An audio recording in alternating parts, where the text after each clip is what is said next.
Ambassador Zara Chen stood before the towering crystalline structure of the Galactic Council chambers, her hands trembling despite years of diplomatic training. The weight of humanity's decision pressed down on her shoulders like the gravity of a dying star.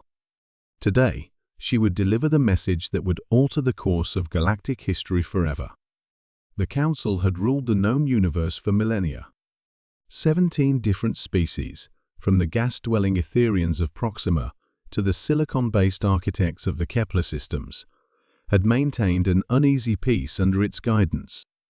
Humanity had been the newest member, admitted only 3 centuries ago after proving their worthiness through technological advancement and diplomatic cooperation. But cooperation had its limits. The human delegation requests permission to address the assembly, Zara announced, her voice echoing through the vast chamber where representatives floated, crawled, and phased in and out of existence depending on their species' nature. High Chancellor Vex Thara, a being of pure energy contained within a shimmering force field, pulsed with what could only be interpreted as annoyance. Ambassador Chen, your species has already submitted 17 proposals this cycle. The Council has rejected each one. What makes you believe this 18th attempt will yield different results? Zara straightened her spine. Behind her, the holographic display showed Earth in all its blue-green glory, but also the hidden truth that had driven humanity to this moment. Deep beneath the oceans, massive structures hummed with energy that the Council had forbidden them to harness. In the asteroid belt, mining operations sat dormant by Council decree. And in the outer rim of the solar system, humanity's greatest achievement lay deactivated, a dimensional gateway that could revolutionize travel and trade across the galaxy. Honored Chancellor, Zara began, humanity withdraws from the Galactic Council, effective immediately. The chamber fell silent. Even the whisper folk of Andromeda, who communicated through subsonic frequencies, ceased their constant murmuring. The announcement hung in the air like a charged particle waiting to discharge. Chancellor Vex Thara's energy field flickered dangerously. That is, impossible. No species has ever left the Council voluntarily. The consequences. We understand the consequences, Zara interrupted. Something that would have been unthinkable weeks ago. Economic sanctions, military isolation, exclusion from Council protection zones. We've calculated the risks.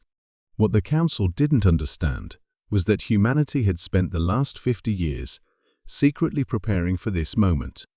While outwardly complying with Council regulations, human scientists had been developing technologies in hidden laboratories scattered across remote moons and space stations.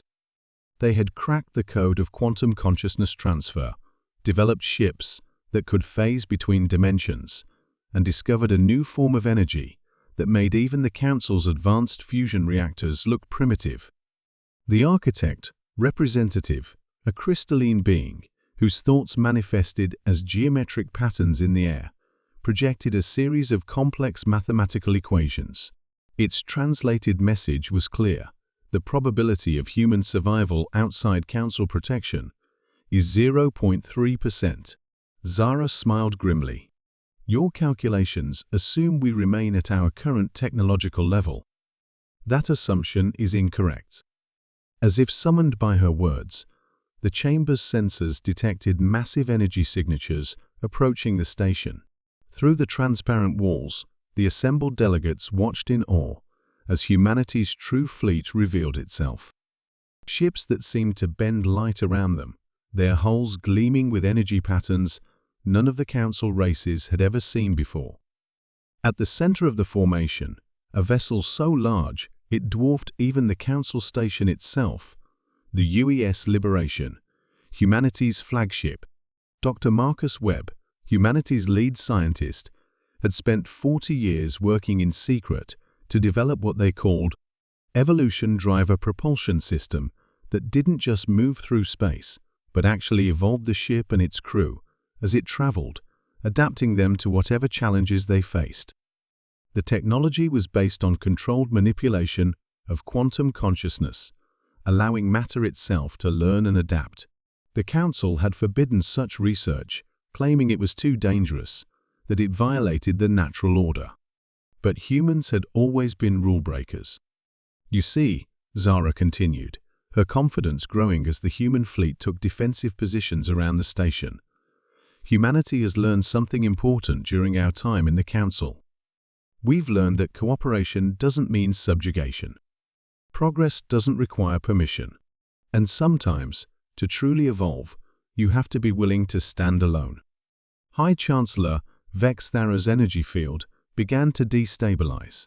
You cannot survive without the Council's trade networks, without our shared knowledge bases, without your restrictions, Zara finished, without your fear of progress, without your need to keep every species locked in their assigned roles. The truth was that humanity had already made contact with dozens of species beyond Council space races that had been rejected or expelled over the millennia for being too aggressive, too innovative, or too unpredictable.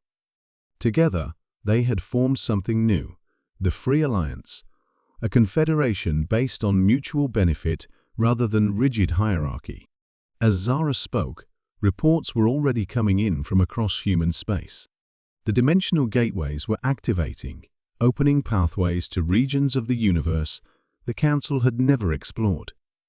Human colonies were emerging from hidden locations, revealing a civilization far more extensive than the Council had ever suspected. The other delegates watched in stunned silence as humanity's representative delivered her final words.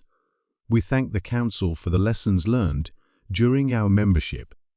But humanity's future lies not in following the path others have carved, but in creating our own.